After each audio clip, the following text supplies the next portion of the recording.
I'm really happy to be here with you. I want to thank Rabbanit Batya Davis and Emily Bell and our amazing teachers tonight who are really here to lift us up. I know that when I woke up this morning, I immediately reached for my phone, as I've been doing very unhealthily. And then I thought to myself, oh, there's a SVIVAH gathering tonight, and I know the people who are presenting, and I'm going to find a little bit of peace there, and it just made me feel a little bit better. So I'm so glad that you're here. I hope that together we can find a little bit of peace together and hold each other tonight. The point of tonight is really coming together. It's about connection. It's about being here for one another. We don't all know each other, right? You might have come in and you don't know anybody else here, but you know what? Our hearts broke for people in Israel because we all love each other and we love them.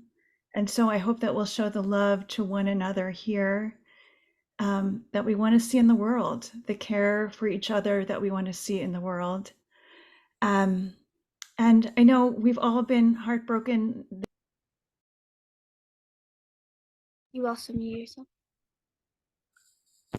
I know that we've been heartbroken this week, and I know that our nerves are frayed. But let's just try to come together with gentleness, with generosity, with kindness, with connection tonight. And anything you hear from somebody else, let's try to hear it in the most positive light that you can, so that we can come together. And the other thing is, we only have an hour together tonight, and we're trying to do a lot of things, right? We're trying to learn Torah together. We're trying to come together to support one another. Let's leave politics out tonight. Let's not put them in the chat. Let's not talk about them. Let's just be here for one another and hold each other. I'm so grateful to our teachers. We are going to start off with Rabbanit Batya Hefter, who unbelievably got on a plane just the other day from her home in Israel, and is here and is going to be teaching us. And we are thinking about your son in the army and your whole family and friends and community. After Rabbanit Batya teaches us, then in the main room, Dr. Betsy Stone is going to be talking about anxiety and trauma and how to deal with those really difficult emotions. That's going to be in this main room.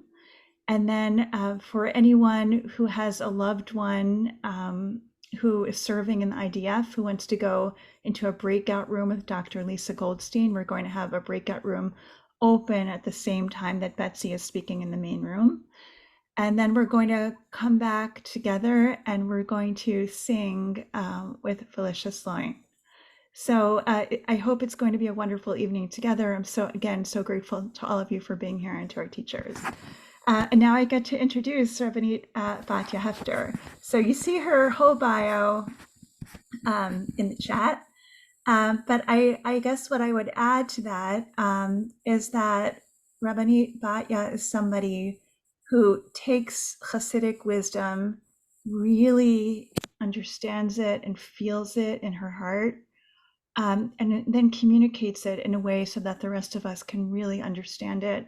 Just adds so much more depth and meaning to our lives. So we're so honored that you're here with us tonight.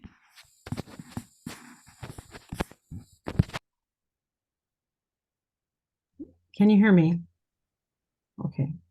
I'm sorry. Give me a time check again. You have 20 minutes. Okay. I think first of all, hello. I wish I could see you all in person. And I guess we really have to be grateful that we have the Zoom possibility to bring us together. I think I'm going to start with a song. I want to start with a song, Achenu, because that's where everybody is holding right now. So Emily, if you want to put up the words. This is a tefillah that's said, and it's a song. It's made into a song, and unfortunately, it's only too painfully relevant right now. And since I think that's where a lot of people are holding in their hearts, I'd like to start there. And I'm going to do something very Israeli and move from, I would say, a place of pain to a place of resolve, because that's where a lot of us are right now. So yeah, you can see the words. It goes like this.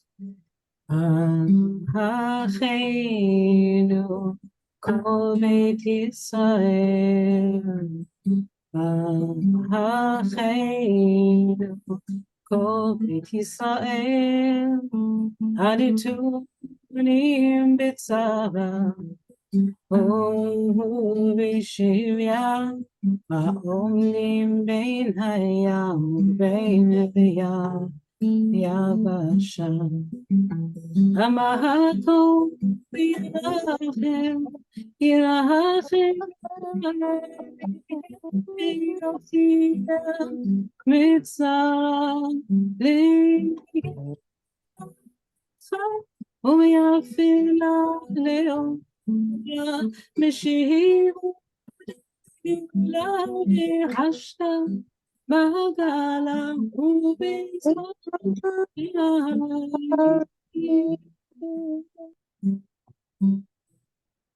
Let's stop there. I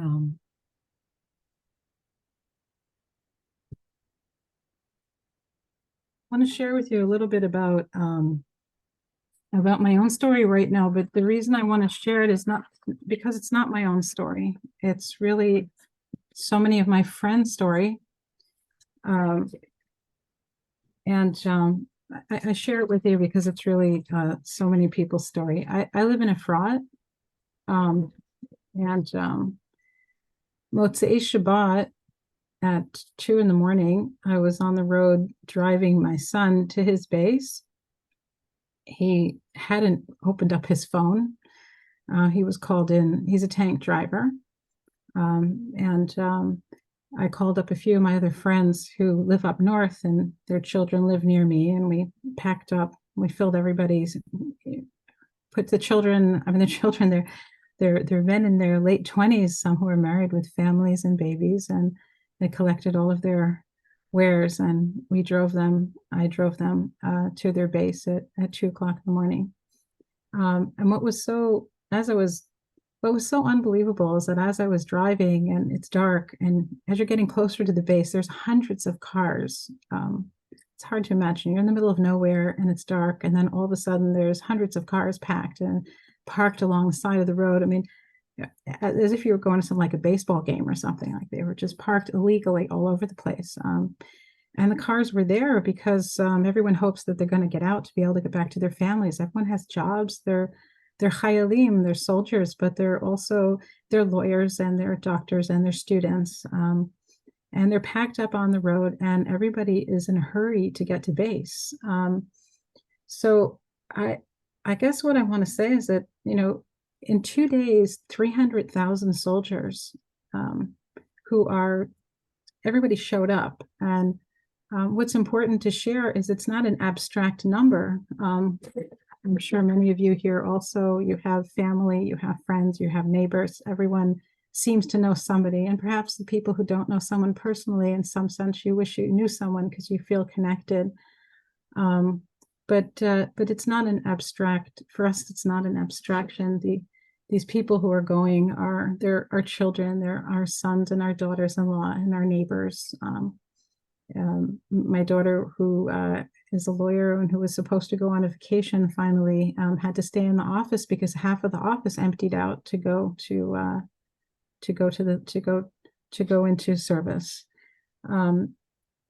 So on the one hand, while I was afraid to drop off my son, there was also a tremendous sense of resolve and pride that everyone was showing up. Now, in the midst of all this, of course, we are many days later, and even though it's not many days, we are unfortunately we are much information later. At the time, we thought it was 300 people, and we had no idea how barbaric everything was, and we still don't know the extent of it. We're still in the middle. But at the same time, while there was fear and confusion and pain and sadness, there was not desperation. There was already a sense of power and coming together and connection. My brief time in the States here, I got here 2 days ago, I've been teaching, is the powerful feeling of connection that everyone has. My non-Jewish friends who I haven't heard from in 40 years found me and have been connecting and reaching out. And I told them, you're ambassadors. It's an amazing thing to have Jewish people, non-Jews, people pull together for humanity, for a sense of connection. So I wanted to share with you a brief Torah, a brief teaching that came to my mind when Lisa spoke to me, and something I think brief and easy that we can get our heads around. I'm very attached to, as Lisa had mentioned, the Hasidic masters. And one of the things that the Hasidic masters tell us, and Reb Mordechai Yosef Avishbitz, who I'm particularly attached to, his teachings, he was born in 1800 and died in 1854. I would say in the past 10, 20 years, his teachings have become particularly relevant. 40 years ago, nobody could find a book on the shelf. But they're powerfully, I would say, ethical, spiritual, say they're very penetrating psychological teachings, and they resonate very loudly for us. And one of the things that the Hasidic masters speak about is that, I'll say it in Hebrew for myself because it's like music, and then I'll translate it. He says, kol divrei Torah shayachim l'chol adam beprat. Torah is, the words of the Torah are relevant. They're shayach, they belong to each individual in every generation.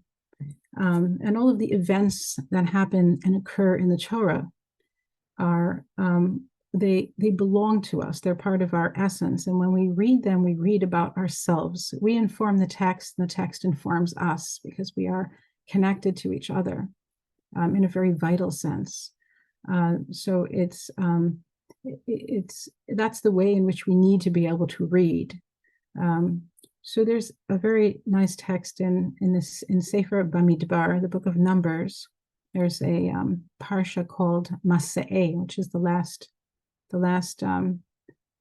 Torah portion in Sefer Bamidbar, which talks about the 42 different encampments. Sefer Bamidbar is all about transitions, about moving from one place to the next. It's about the adolescence of the Jewish people. And they list all the encampments. And I'm just going to talk about two of them, two names. And names in the Torah have very powerful meaning. And the two encampments that I want to talk about, it says, there's the text that I brought up. I'm not going to read the whole thing through, but it says they journeyed from Mount Shefer and they encamped in Charada. Right? They encamped in this place called Charada.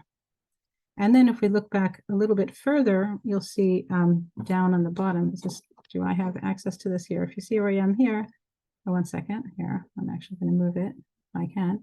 Yeah, it says then, and then they moved from, thank you. They encamped at Charada. And so I want to talk about the word Charada for a moment, okay? And then they eventually they journeyed from Charada, and they encamped at Makhelot. Okay. All right. So, who cares? What does that mean? All right. So the lists of the journeys are descriptions not only of the names are not just the names of physical locations, but the names are descriptions of, let's say, existential and spiritual events, like what it is that happened to us at that particular time. Right. Very often, we have this also in the Talmud, that the names of places are an indication of what happened there. Yeah. So the encampment of Charada, the word chared means to tremble, right? They encamped in a place which was, they encamped, you could say in some sense, they encamped in fear, in anxiety, and in terror. And in that type of a location, the Mashulach describes when you're in that place, they encamped in Charada, right? But when you're in that kind of a place, there's a type of a paralysis, right? There's fear, and there's paralysis, and there's terror, and people are struck in a, it really, that people really don't know what to do. And there's an expression of sheval ta'aseh, when we're really confused and unclear. And I thought of that for obvious reasons. I would say that, the charada, it's a very powerful word. The fear and the anxiety and the confusion that was happening, I would say right after Shabbat, or on Shabbat, for those of you who knew what was going on, immediately after Shabbat, people were in a place of terror and paralysis. And then subsequently in the days following, especially for us in Israel, we're moving back and forth in between bomb shelters and hearing sirens going off and worrying about our children. And I think those of you who are in the States, I just know from other people, is a feeling of helplessness and wanting to help, and feeling that what can one do, and hearing more horrible things after the other. I think the sense of powerful identification of people not being able to sleep is, the terror is really imagining ourselves in those situations, and brings us to a certain place of paralysis. But what I wanted to share with you, which I think is really important, is that, of course, it's not in a direct line. It's like, how do we get out of that place? Like, charada is also a place of b'didut, of being alone, of when we're struck with a sense of terror, we feel alone. And what was so very powerful about being in Israel, to a certain extent, it's easier to be in Israel, a little bizarre for me personally to be here, it is that in some sense, the movement in the text, they move from charada to makelot. Makelot means ingathering, from hakel, from crowd or gathering. So there's a shift from this place of being terrified and frightened and unable to move to a place of coming together. There's tremendous power and strength in coming together, where we're not helpless, and we're not alone, and people are coming together in a place of action. And of course, this is not a straight line. We move back and forth, you could say, between charada to makelot to charada. We move from a place of fear and anxiety, and then we pull ourselves out of it, and we shift out of that, and we move to a place of action. But I think what's important is what allows us to make that shift is the shift from being alone to being together. It's actually the feeling of connection is what allows everybody to shift out of that place of paralysis. So these are some of the ways that the powerful teachings that I relate to in the Hasidic masters, who they really understand what I call nefesh ha'adam. They understand the insides of our spiritual lives, and they help us locate the shift from a place of charada to makelot, from moving out of a place of anxiety and b'didut and aloneness. And that's really what you've done here with SVIVAH. It's like the call. Like, it was pulled together because there was a call that people need to be together.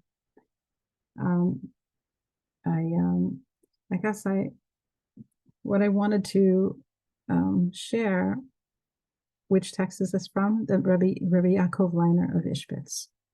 I'm sorry. It's his son, Mordechai Yosef of Ishbitz, Mashilach. You could take the text off the screen. So I hope this opens us up a little bit. It's just a very, it's a subtle teaching of a moving, of a shift. What I really want to say is that we're not alone. First of all, you're here and people are here. We're also, it's very, very, I found it very powerful. I happened to drive past the White House today. I think the last time I was there was 50 years ago. So I thought it was very powerful what President Biden had to say. I think the fact that the White House, the Eiffel Tower, the free world, the moral, ethical free world are coming forward and lighting up in blue and white. It makes a difference to us, to Israelis. It makes people feel like they're coming together in action. That's one of the things that I also thought might be helpful for you here is that people in Israel, of course, people are we don't have words for it. We're present, of course, with all of the people who need to bury so many people. And before I left, I went to 2 funerals. There was a young boy in my community that was buried. And my son, who lives in Israel here right now, I have a son who's studying in university here. He has 3 friends from high school that were killed. Unfortunately, we all know someone. So on the one hand, of course, we need to be there in that mode, to be mourning with people, to be present for people, to not be afraid to be with them. But at the same time, what we also really, really need is people's sense of resolve. I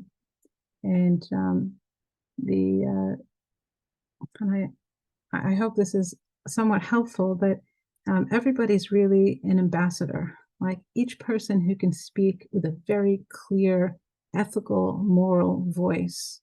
I'm not getting involved in politics. I really don't think it's a political issue where anybody is standing. There's just a very, I think I would call him Rabbi Biden. He did a great job last night, right? A very, very clear statement about evil. And to be just very, very clear. People are very supportive of Israel in the beginning, and then they get very critical of Israel. And what we really need right now is every single person to be out there and standing up really clearly for fundamental, basic human dignity. And these are the types of things that we need. And anyone who you feel that you can speak to and being really unequivocal about it, that's the support that you in the diaspora can be doing now in the most positive sense. And it's really needed and it really matters. So to kind of take us from a place of a sense, I'm sure, of helplessness and despair and mourning and horror, our time will come to evaluate what happened, but Israel's not focusing on that right now. Right now, we're resolved, we're strong, we're connected, and we're connected because we're all connected together. And it matters that you all feel connected. It gives everyone a sense of tremendous strength. And so it was just from that place I'd like to be the bridge between you and us on the homestead. And people are really very appreciative. And so what else can I say? I wanted to end with when I woke up this morning, I thought about another song that we say. It's in the Nusach of Rosh Hashanah Yom Kippur. The how do you say Nusach in English? The liturgy. The liturgy of Rosh Hashanah Yom Kippur. I woke up and I said, I have to post this today. And they're the words of it which really describe Israel's character. In Israel, it's a very popular song which is sung during these days in religious and non-religious circles. It's very, very simple, kind of like a mantra. I posted it. I didn't find the translation.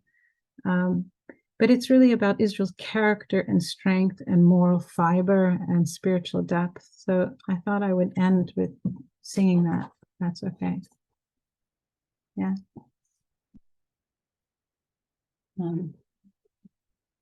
You can sing with me. So it's really like a mantra. Do you have the words? Yisrael Emunato, Yisrael Birchato,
Rabbanit Batya, thank you so much for that beautiful teaching and the beautiful songs that you shared with us.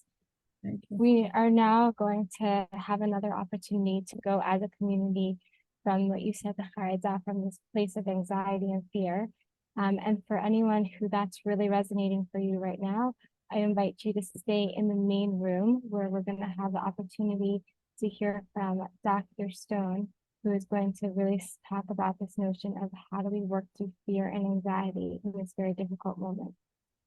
And we also have another opportunity for people to gather as a community. And this is kind of a particular community for anyone who has a family member who is currently serving in the IDF, who is one of the Hayalim, who is being so brave and helping us move through this moment. You have the opportunity to go into a breakout room with Rabbi Lisa Goldstein, who is a trauma expert, and who will hold space for you and allow you to connect with one another as she carries you through. So if you'd like to be in that breakout space, you can either go into breakout rooms on the Zoom, or if you're not sure how to do that, you can just put a number 1 in front of your name on the Zoom where it says your name at the bottom, and then you'll be placed into that breakout room.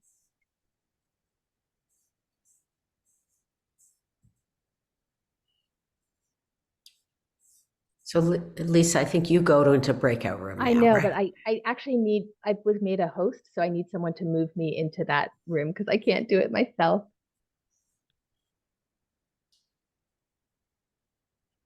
And Dahlia, we're doing this for about 15 minutes, right? Yeah. Okay. Welcome. Is an extraordinarily challenging time for all of us. And I am really glad that we get to be together. My job is to talk about anxiety and fear. And I want to start, and I want to ask you, first of all, if I stop speaking English and start speaking psychologies, I really want you to help me and make sure that you let me know if what I'm saying is unclear. It is much more important that I be clear for you than that I be clear for me. So please either use the chat or raise your hand and I will pause and hopefully be able to clarify things. I want to start by talking about fear.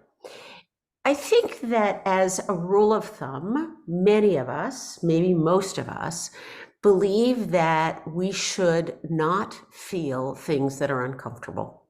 That uncomfortable feelings are, by their very nature, the wrong thing to feel, an inappropriate thing to feel, something to be fixed. I don't actually believe that at all. I think that the experience of grief is something to be experienced. The experience of sadness is something to be experienced. The experience of fear is something to be experienced. And that when we know that human beings are actually hardwired for fear, that fear is an innate part of the experience of being a person. So we know, for example, that even very brand new babies, even neonates, that's their official term, experience fear in response to two particular things. One is loud noises, and we all know babies who cry at loud noises. And the other is actually heights, that if you put a baby on a piece of glass that they can see through, they are really frightened of the sense that they could fall. We are hardwired for fear, and frankly, I'd go a step farther than that and say that that fear is what keeps us alive. So that I can look at my ancestors who left the Pale of Settlement during the pogroms, and I am here because they were afraid. Fear is a gift that we have that allows us to protect ourselves and to stay safe, and to act on danger. And so I want to start by suggesting to you that being afraid right now is a form of wisdom. And that when we think of ourselves as people who should not be afraid, what we're actually doing is saying we should not be paying attention to one of the basic core parts of our brain. Fear seems totally reasonable to me. Fear that is paralyzing is painful. It's uncomfortable, just like sorrow is uncomfortable, just like Charlotte put in the chat box with me. Helplessness is painful. We are helpless right now.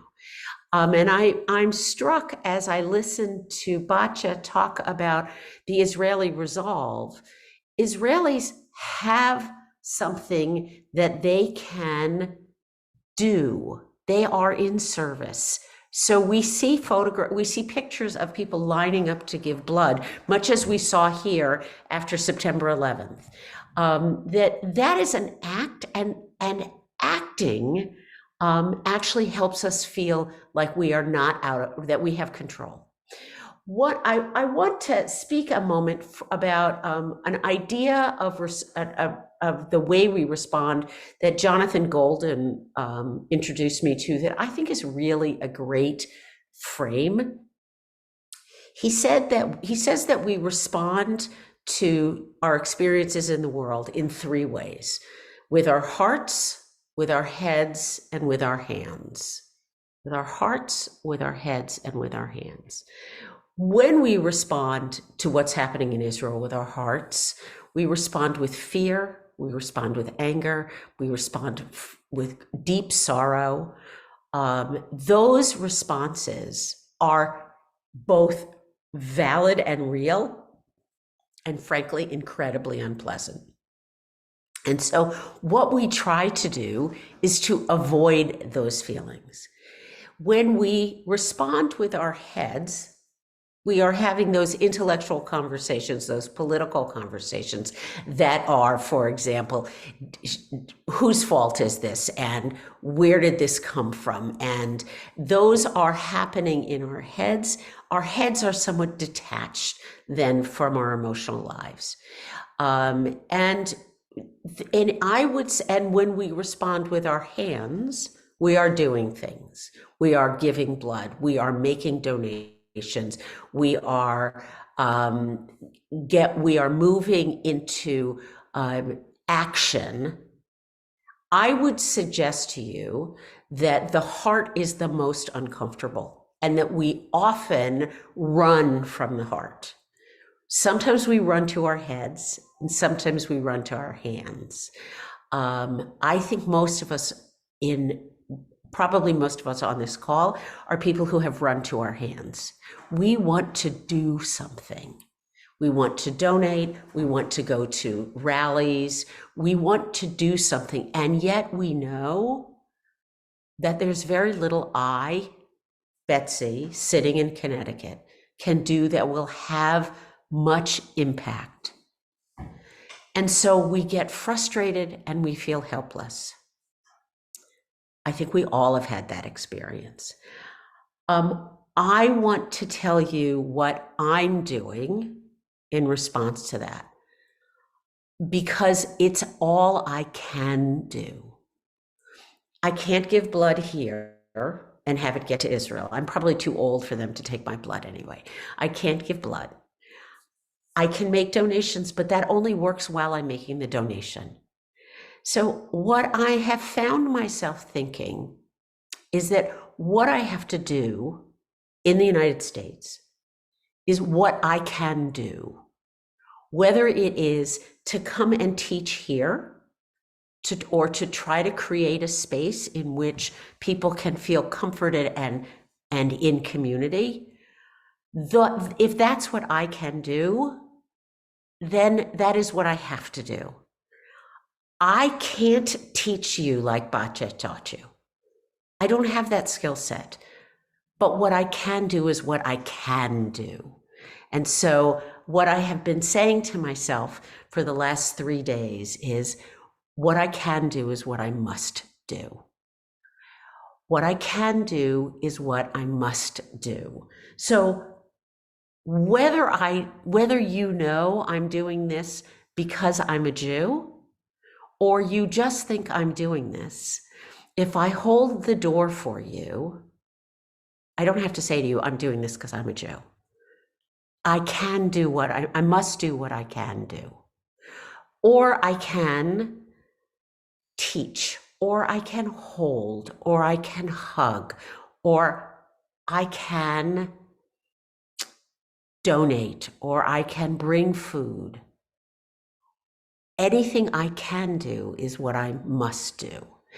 I want us to be not thinking about what other people can do. Those are things I can't do. And all they do is make me feel lousy. I want us to be thinking about what I can do. That is what I must do. Some of the things that I can do are things that I not only can do for you, but also that I can do for myself. So I am very aware that I am now under a dome of control about doom scrolling. I know that that is not good for me. I know that I don't need to know at the moment that something terrible is happening. I will know, if I don't know today, I will know tomorrow. And so one of the ways that I am saying what I can do is what I must do is turning off the television and turning off the alerts, because that is self-care. These are wonderful questions. So I want to speak to what Bonnie talked about. There was a fast today. If that was meaningful, and it was for Bonnie, that's in the I can do this for her. If it makes a difference for you, that is relevant. It doesn't only have to make a difference out there in the world. When we think about being, Adriana asks, can we also think about being in the heart and doing something? I think being here is being in the heart and doing something.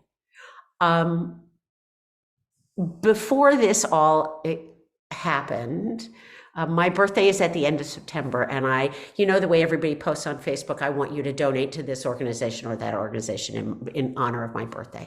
What I said in honor of my birthday was, I want you to reach out to somebody and tell them that they're valuable to you. Because that is something that we can do. So what can you do from your heart? Tell somebody you love them.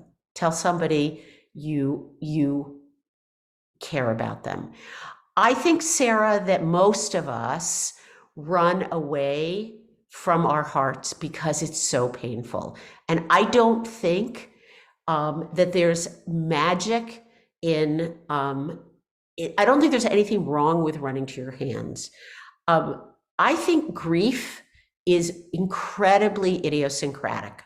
The way you grieve and the way I grieve are really different. We are all in grief now.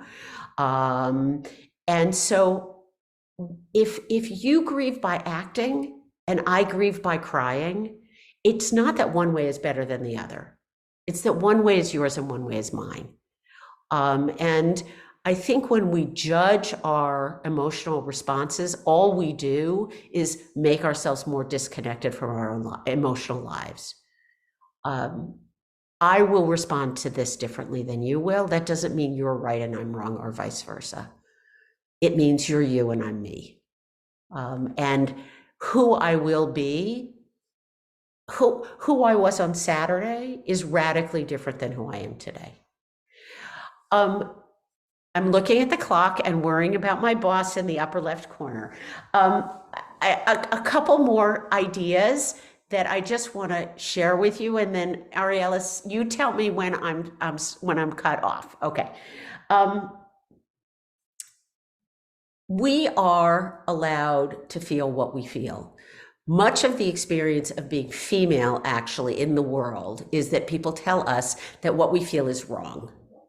I say I'm scared, you say there's nothing to be scared of. I say I'm cold, you tell me it's not cold. I am cold. You can tell I'm wearing many layers. And we know from lots of psychological research that part of the experience of women is that when we talk about our feelings, either we or somebody else tells us they're not appropriate. Your feelings are your feelings. It doesn't have to be appropriate. They don't need somebody else's validation. They do need yours.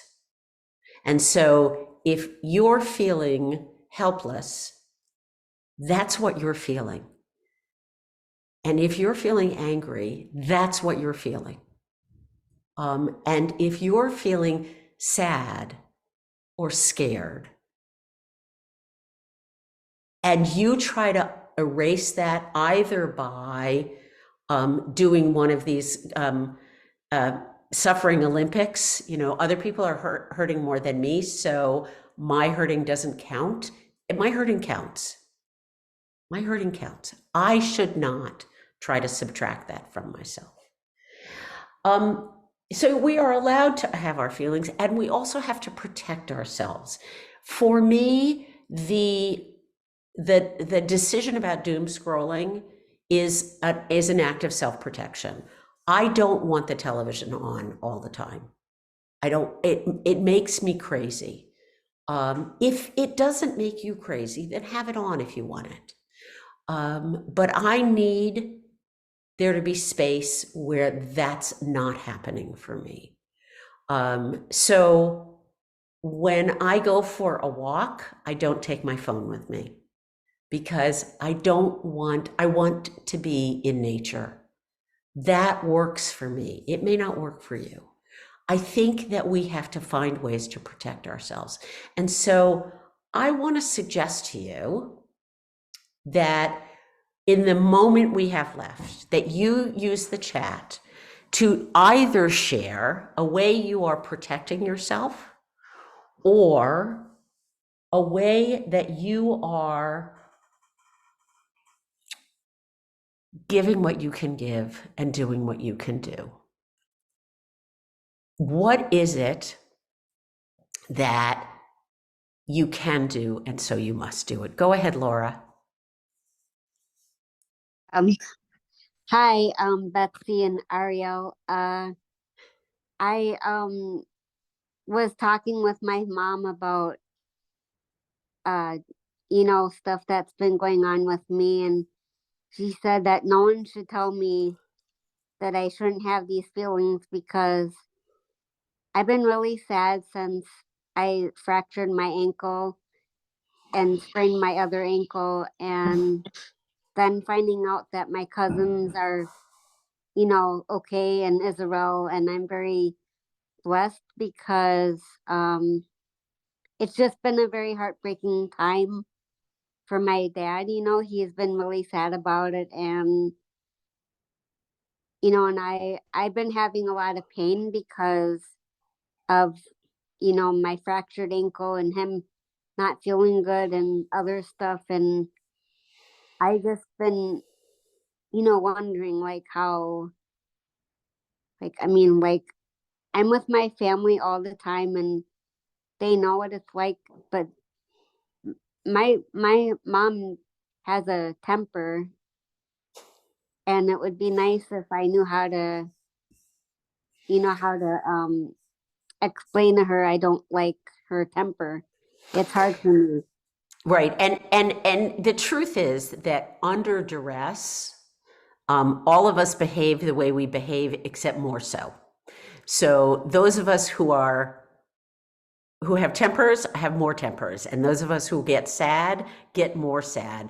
And so, in fact, it's the best of me does not tend to rise to the surface when the world is disruptive and unpleasant for me. The worst of me tends to rise to the surface. I want you to notice how you are doing what you can do and how you are protecting yourself. Healthy meals, caring for children, limiting the doom scrolling. I think anything that's called doom scrolling is something that we should know better than. It doesn't sound like anything you want to do. Emailing Biden, reaching out to friends.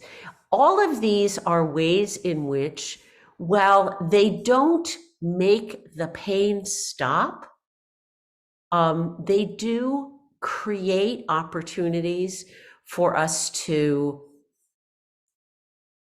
be with ourselves and be with our authentic selves. I think these are all things that you have done because you know that they will help. They don't solve the problem. And the goal is not to solve the problem. That's not something within your purview. The goal is to manage yourselves as best you can without being explosive in utter duress. And one more thing, and then, Ariel, I promise I'll be quiet, but I don't think they're back yet. They're coming. I think we have to really also acknowledge the sense of isolation that many of us feel here. And one of the things that seems really clear to me as I think about where we are in the world is that people in other religious communities don't seem to feel that all Protestants are related to them or all Buddhists are related to them, the way I feel that all Jews are related to me. And so I think that sense that the part of the sense that the world isn't reaching out is really accurate. I think part of the sense that the world isn't reaching out is that if my non-Jewish friends know I don't have family in Israel, then what do I have to worry about? This sense, this belief that we get either in mother's milk or genetically or are taught that all Jews are responsible for each other, I don't think that is universal in other religious orientations. And so the lack of response may be, at least optimistically, I'd like to think, it's because they don't get it. They just don't know how much it hurts. And it does really, really hurt. So, Ariel, do you want me to take Miriam's question, or do you have, what's the agenda? This is so, okay. One question, and then we'll stick around at the end because I want to give Felicia an opportunity to close us out with her singing. Okay, thank you. I just I just wanted to share with you that this exercise actually allowed me to see how much I did over the past 5 days. I didn't even realize. I am so I didn't even glad. realize how many things I did. And then the highlight was talking to my Palestinian American friend for like 45 minutes of intense. And wow, I mean, this conversation, obviously, he blamed Hamas. He was very upset with the situation. We were finishing each other's sentences. And that sense that you can have someone whose family is in danger, whose friends are in danger, who speaks, who just came back from that region, Levant. I don't know how to call it now, to be, for both of us to even agree on the terminology and just have that connection. And his concern, my concern, and our concern for our future. Thank you so much. Thank you. Thank you so much. Ariel. Dr. Stone, thank you. Thank you for reframing all of the feelings and validating all of the feelings that I feel like all of us are running through every 15 minutes or so. I'm indebted to you, and I want to introduce Felicia Sloin, who's gonna offer us some beautiful singing, because nothing warms the heart better than some fabulous music. And thank you so much for being here, Felicia. Oh.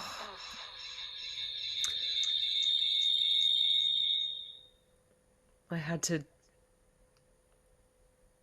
put this on my phone and my computer because my sound was not working. It is an honor to be here. I want to see people. I can only see myself right now. There we go. Okay. So, I don't know how much time we have. I was going to do 2 songs at the end, but should I just do 1? 2? Got it.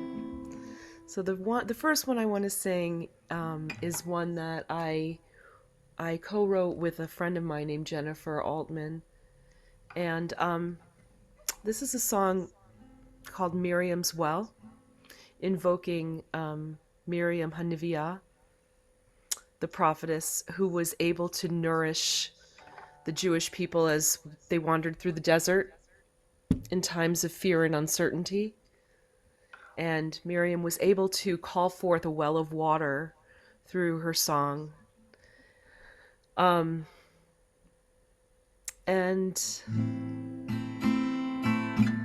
so there's a part that I'm going to invite you to sing.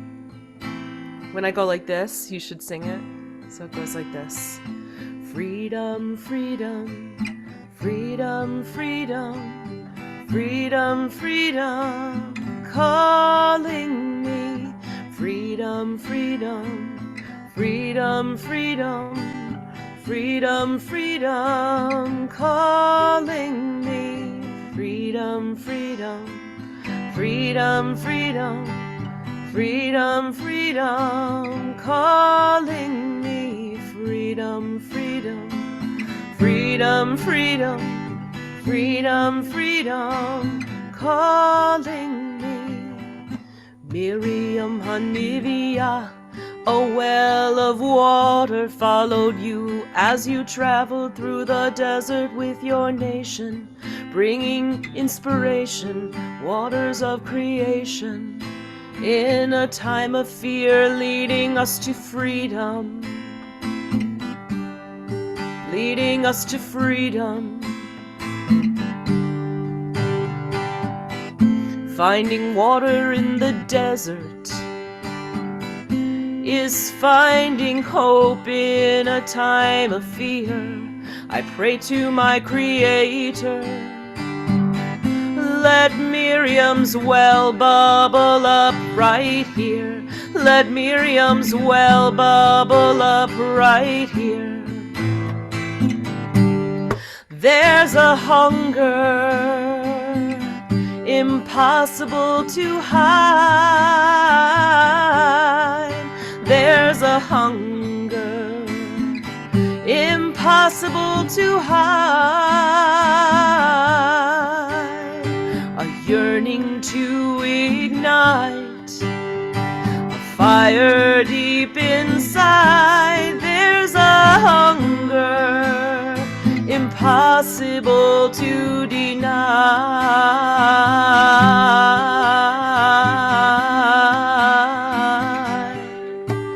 Enslaved by our egos and negativity, invisible chains, captivity. But it's only our hearts, it's only our hearts, it's only our hearts that can set us free. Freedom, freedom, freedom, freedom, freedom, calling me. Freedom, freedom, freedom, freedom, freedom, freedom, calling. The sea cannot part unless we dive in. No, the sea cannot part unless we dive in. The need to give up, the need to give in, so afraid that we'll drown in these waters within. But only we can choose, but only we can choose, but only we can choose to sink or swim. Freedom, freedom, freedom, freedom, freedom, calling me. Freedom, freedom, freedom from Mitzrayim. Miriam Hanivia, a well of water, followed you as you traveled through the desert with your nation, bringing inspiration, waters of creation, in a time of fear, leading us to freedom, leading us to freedom, leading us to freedom.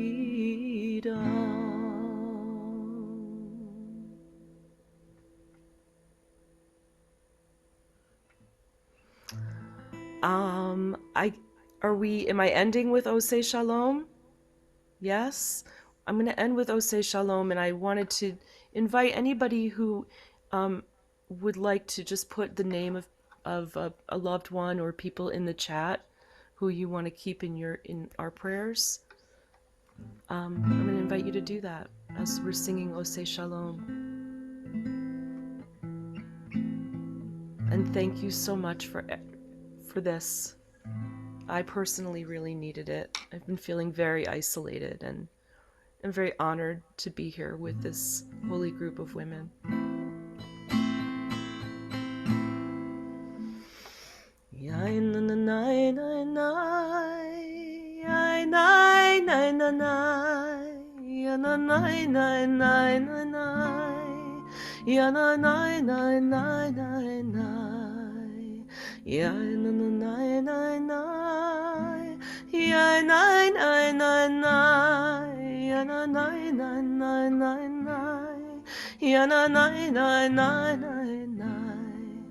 Oseh Shalom bimromah, Hu yaseh shalom aleinu, ve'al kol Yisrael, ve'al kol yoshvei tevel, ve'imru, imru, amen.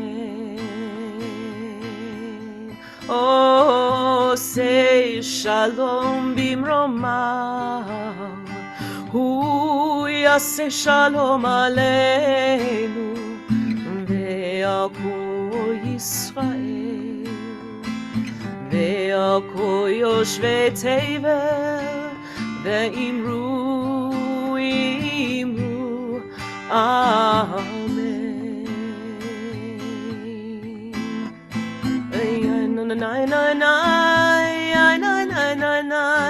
yana nai nai nai nai nai, yana nai nai nai nai nai, yana nai nai nai, yana nai nai nai, yana nai nai nai nai nai, yana nai nai nai nai nai, yana nai nai nai, yana nai nai nai, yana nai nai nai nai nai, yana nai nai nai nai nai, yana nai nai nai nai, yana nai nai nai, yana nai nai nai nai nai, yana nai nai nai nai nai.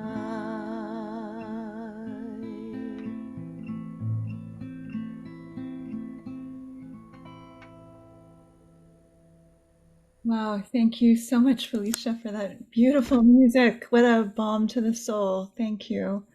And thank you to everybody who joined us tonight. Thank you to our wonderful teachers for holding us, for giving us so much. It gives me strength to go from the point of charada, of trauma, of anguish, to action, to resolve, to being together, to connection. And we were thinking that one of the ways that we can do this, as Betsy said, is that maybe we can't solve everything, but we can do some things. And so we'll send out in the follow-up email a WhatsApp group that you can join, where we can just tell each other some small things that we've done to bring a little bit more light into the world, and to hear what everybody else has done. And maybe that will be another way for us to connect with one another and to feel like we are moving the world to the place where we want it to be. So thank you for being with us. We're going to close now, but we'll hang out for the next 10 minutes if anybody wants to just stay and talk a little bit. But thank you for being with us, and good night.